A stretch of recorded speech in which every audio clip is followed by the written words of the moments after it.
Okay, good evening guys. We'll make a start because I'm mindful of the fact that the session's outside as well. This won't take no longer than 30 minutes. So 20 minutes for the presentation, and then 10 minutes if you've got any questions at the end. Alright, basically what it is, it's just about the soccer programme and what we're doing to support your children on and off the field. So this will go through the 10 points, which is the APP, which is what we follow as a club. So number 1 is vision and strategy. Number 2, leadership and management. 3, coaching. 4, education and welfare. 5, the games programme. 6, sports science and medicine. 7, player development and progression. Number 8, talent ID and recruitment. Number 9, facilities. And the last one, financial sustainability. Okay, so welcome. We'll just hold on there, there's a couple of guys coming in.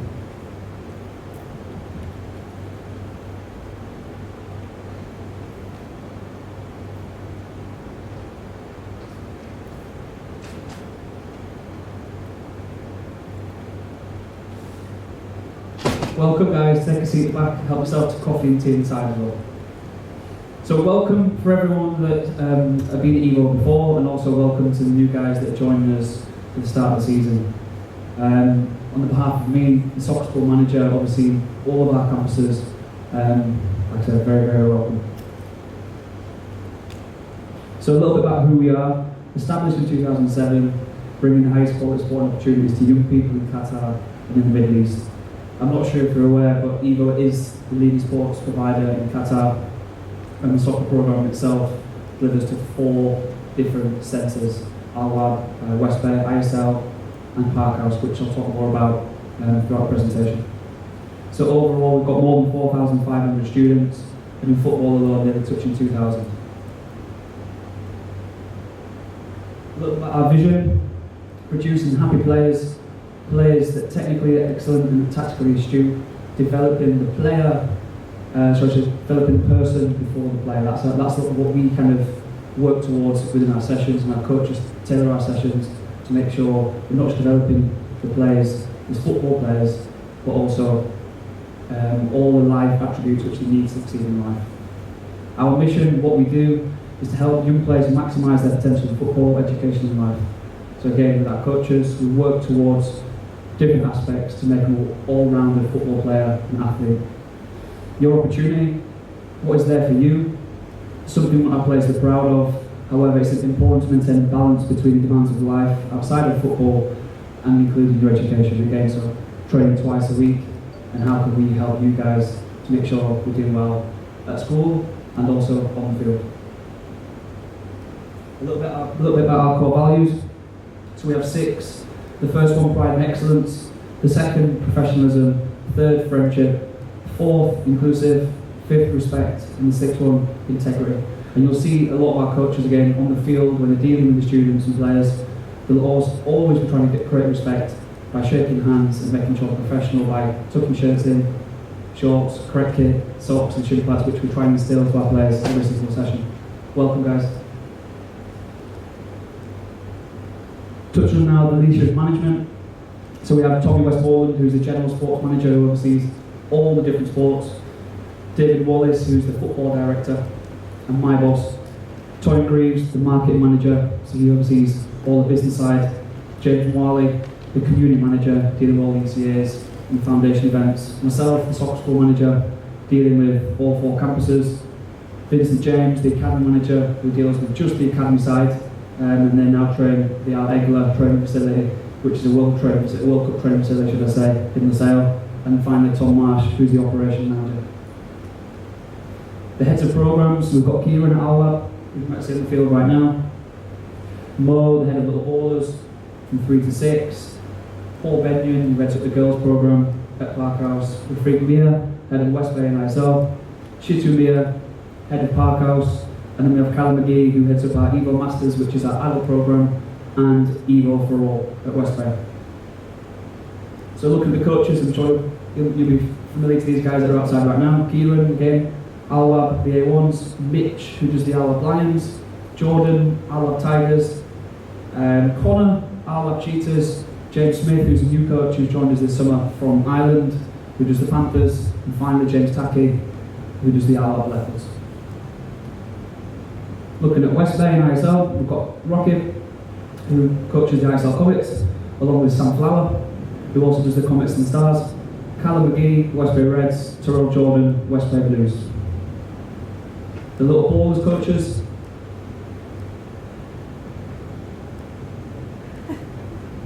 we have Jack, who's also joined us this summer from Liverpool, England. He does that on the Sixers. Mo Mia, who heads the programme, does in the fives. Laura, doing the threes and fours, and Alex, who supports the programme along with the girls. Have a welcome.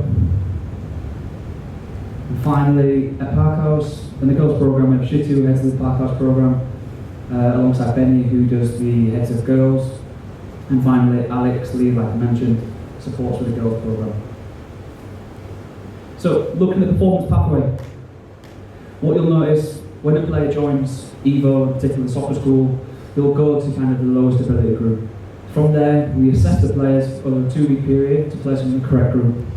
So don't, for whatever reason, think my player is going to be in what group for whatever reason. The coaches assess those players, and it's a continued assessment throughout the weeks. So, like I said here, going into the bottom group, they progress through the group, so it would be Panthers or Leopards through to Lions. If that player is excelling in the Lions, they get a trial period with the ADS, which is in the middle side, and then finally from the ADS, if you do well, you progress to the academy. Alongside that, you have termly reviews from coaches.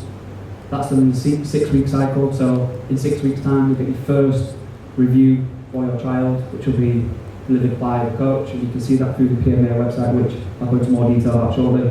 And then week 12, again, you receive your second development review. And in there, it'd be an individual learning target, along with an outcome and an action plan, and any comments that the player or the parent would like to make.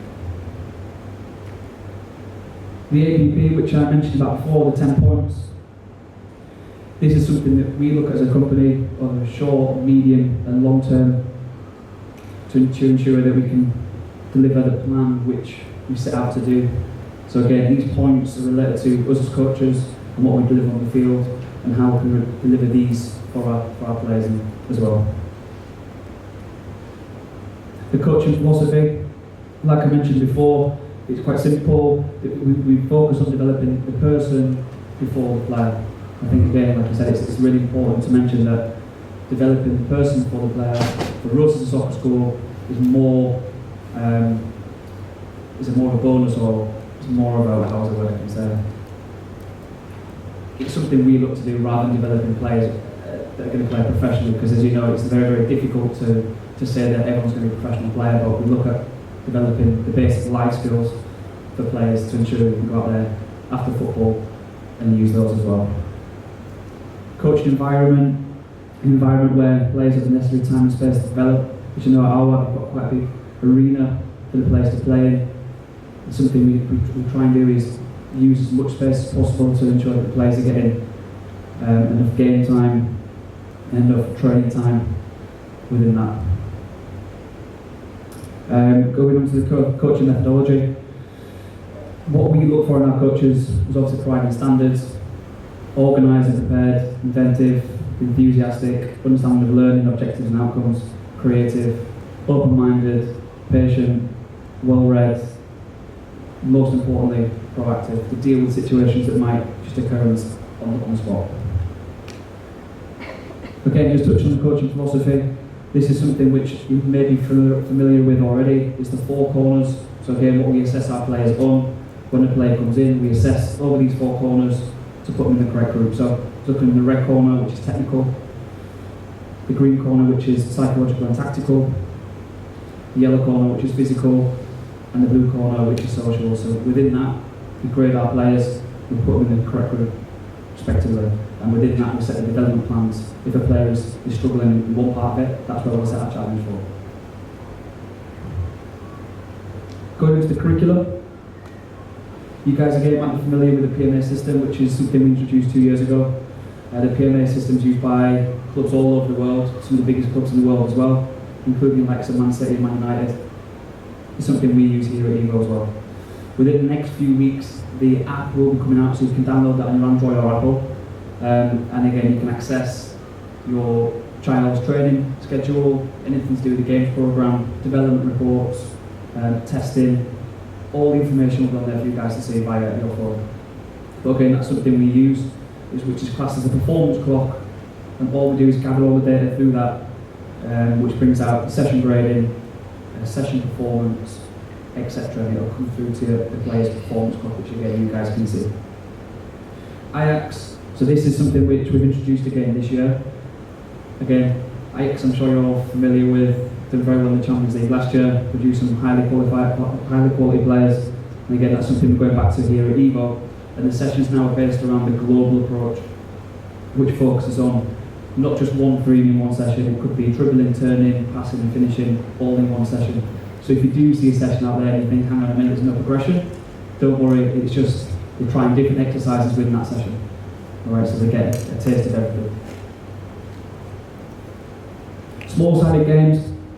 The benefits of small-sided games is more touch on the ball, more shots on goal, repeat decision-making experiences, and also the ball is in play far more often. But what you'll see out there is a lot of 3v3s, 4v4s, 5v5s, again, referring back to this, where there's lots more touch on the ball, and it creates more decisions for the players. Coach expectations, so something, a daily routine for us. We plan and present a thorough and detailed session plan from the Ajax online system. This will be tailored to the team's specific needs, so individually and collectively as well. All session plans are input in the PMA system, which allows our members to see exactly what will be delivered in those sessions. Midweek sessions will be set up an hour before the players arrive. This is to create a culture of excellence. Again, when the player arrives, we see what's going on, straight away they know exactly what's going to happen. Coaches will always greet players with a handshake and arrival. This is to promote one of our core values, which is respect. During training, to be enthusiastic and well organised. Sessions are always tailored for particular needs, which I mentioned just before, and allow players to problem solve through a variety of exercises. And after training, coaches, once they finish in the field, they tidy up and come into the office, and then they debrief, talk about players, evaluate the sessions, and evaluate the players' performance. So that's a daily kind of breakdown of what we do. We go home, and the next day comes in, and we plan a game just like that. Player and parent expectations. Please do sit and allocate seating where to watch sessions and games, which you were doing before. Praise effort and attitude more than the results. Praise good behaviour, finally help, courage and support. I think players need that, and it's up to us as coaches to guide those players and for you guys to just be positive and help them, but not tell them what to do. So ultimately we want them to be the decision makers, not us. Please don't walk across the pitch or hall at any point during sessions, which again, fairly rarely you don't do that, but just as a reminder, attempt to coach or manipulate players whilst they're playing, and assess players by their shortcomings. So again, when you come to a session, watch the players, you can give them feedback after a session, but during the session you'll see a lot of players coming to parents, asking questions, looking for answers. We want them to give us the answers and make them the decision makers, not us. We help them, we guide them, but ultimately they're the ones that make the decisions. Player and parent welfare. Again, sure, all you're familiar with the no smoking policy. Volunteer program. You might see a few volunteers out there right now. We're working in tandem with Doha College and LLS, which is a program which are very close to Evo as well. We're trying to get volunteers to come to support sessions for coaches to give feedback to those guys and help them as well for their coaching pathway as well. So that's something we're looking for. And you'll see out there the guys with the white t-shirts to come and support us. It'd be much appreciated from our side if you can give them the support as well, because like I said, they're just learning like we were at one point in our life as well. Medical expenses. If a player is injured, if your child's injured, let the coaches know. There is a policy in there for insurance, but again, we always recommend for you guys to be insured and cover your children from your side, but we do have an insurance policy from our side as well. But anything injury related, come and speak to us directly. Hydration. I sent a document out a few weeks ago regarding this, and it's just tips to make sure our players are fully prepared for sessions, and not just that, also before and after. So just before your child starts playing sport, can we look at any history in terms of the illness, etc., etc. Make sure your child has plenty of fluids beforehand. Make sure they've got enough for the session and also for after the session. You'll see some players that come with a small little bottle of water and it's 45 degrees outside. Can we get in the habit of bringing a bigger 1.5 litre bottle of water, again, which you can drink throughout the session. And again, just some tips there for our coaches as well to plan for it. And you'll see throughout the first couple of weeks of training, especially here at our trained shade side, just to keep them out of the heat, and then you kind of move them across as the sun went down. Again, that's just another way of protecting the players as well from the sun. The games programme, the discovery phase from 3 to 6, they just do one festival per term. So this one will be Qatar National Day at the start of December. Term 2 will be Superheroes Festival, and term 3, the graduation day, especially for the Sixers that are moving to the outside to the 7s in September. Foundation phase, which is the guys that are outside now. The JSOs are back. We had our first one a couple of weeks ago. We'll have our next one next weekend. And again, different variations with that. We have in-house festivals and tournaments, power play festivals, in and out of balance festivals. That's where you're playing with an extra player. So it could be a 5 versus 4, 4 versus 3 to improve decision making. Win by 3 festivals, again, different format for the children to play in. And it gives them something in a variation, different variation for a festival. And that's simply, if you win by 3, you win the game. If you win by 2, it goes to a penalty shootout. Okay, it's a different kind of format of that. And finally, futsal festivals, which a lot of them are doing now inside as well. For the youth phase, we open it up and we go into slightly bigger. We play 9v9s, which is the Evo 9s. And we also do power play festivals, futsal festivals, under 14s and under 16s. And then finally, the dates of importance for the full year. So we have our next one, Friday 11th and 12th of October. And then after that will be November, December. We have 6 Evo 9s in total for part 2 and term 2. Sports science and medicine. So the foundation phase, they will do a number of tests throughout the term, which usually on week 6 or week 12, which is related to the development reports as well. So what we'll do with that information is players will do the tests, we'll complete the technical tests, and within that, we'll set our kind of development plan from that. So at the end of week 6, you'll have the testing data along with a report for your child. For the youth phase, we do physical testing. So the foundation is more technical corner. The youth phase is the social corner, and within that they do the T-drill, sprint test, broad jump, beat test, and plank to kind of gauge their overall physical corner and set our development plan from that. Strength and conditioning support, this will now affect players that are struggling in certain areas, especially physically. We will set players and give them the opportunity to do some extra with the Evo Fit coaches, primarily for the youth phase players.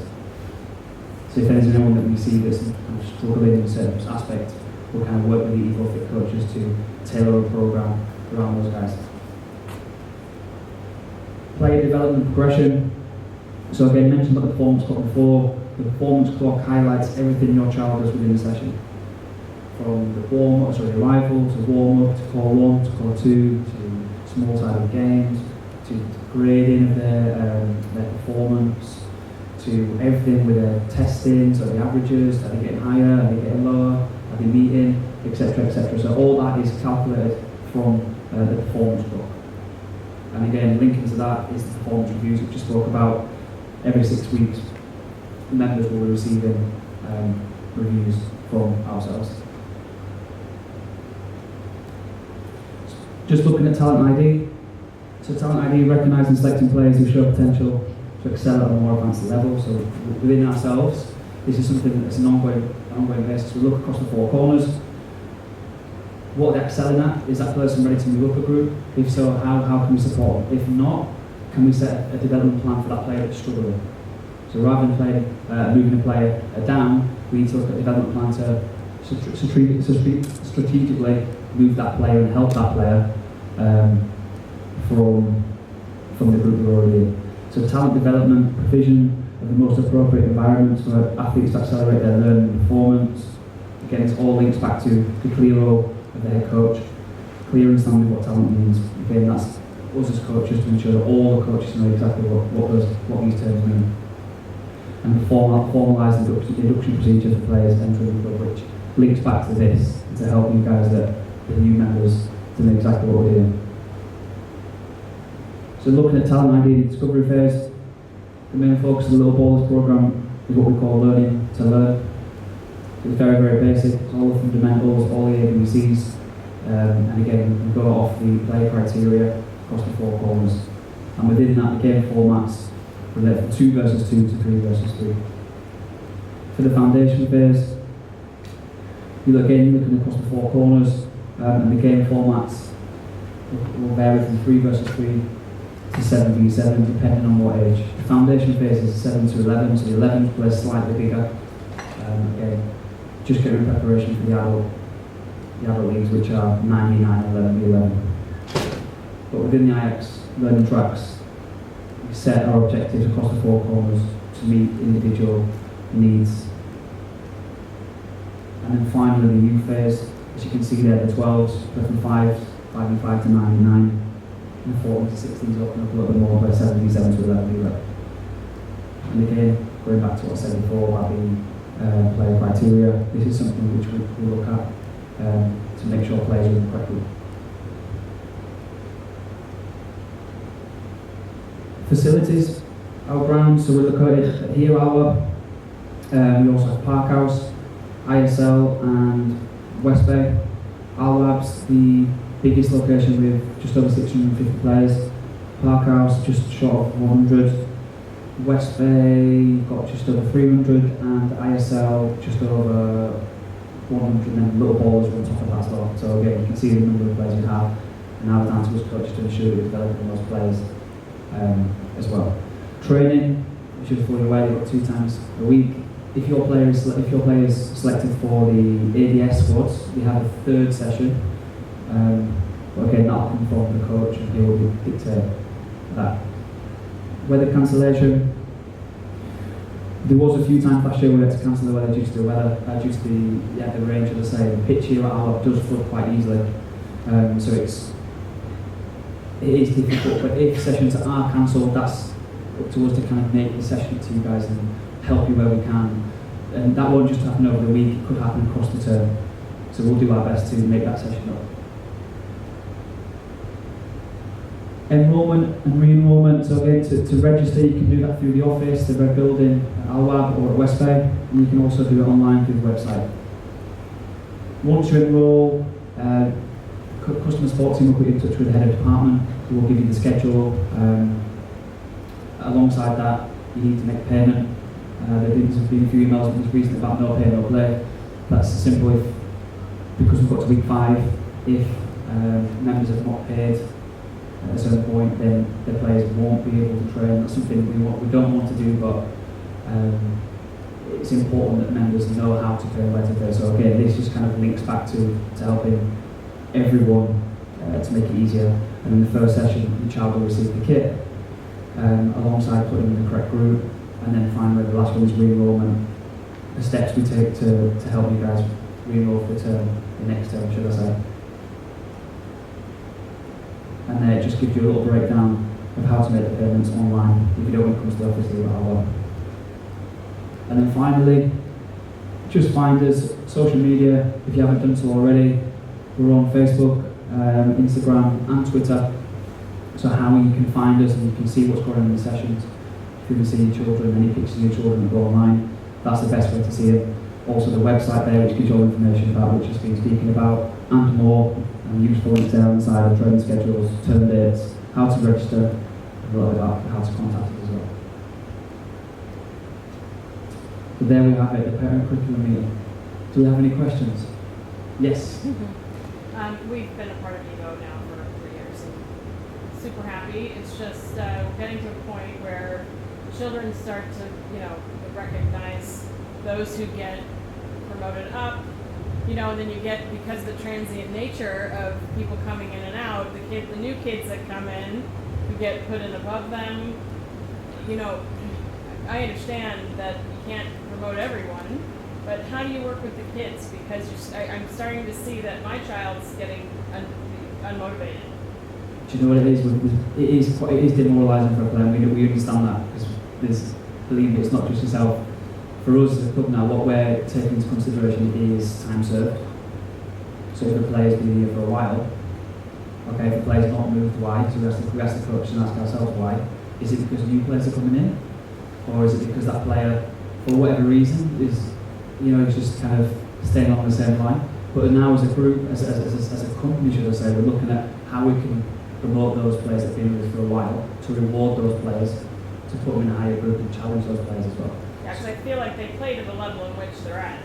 I mean, a lot of times. So, I don't know. It's just, I don't know how to, I feel like they need to work with the kids and explain it to them. Yeah, it's something again we're looking at. So that's part of our play development progression as well. It's not just a case of new players coming in and promoting those straight away. It's promoting with it as well. So it can be players that do well within the group, do excel within the group, but it might just be because that group's improving as well, and new players are coming in and just going above. But players can progress within that group as well. Well, the kids will develop at different stages. I get that, but it's and I know they're still young, but it's a procedure that it's a concern. Yeah, and I fully understand that as well. Yeah. Yes. Yeah, I agree with her. Yes. So my son last week he came frustrated, was crying. So I said I am in a group that I am not challenged enough because they moved the good players. He was playing with them, then they moved them, then he became with some players are not good. He doesn't get a good pass, or when he pass a good pass, they don't play good. So he came crying and he said, I wanna quit.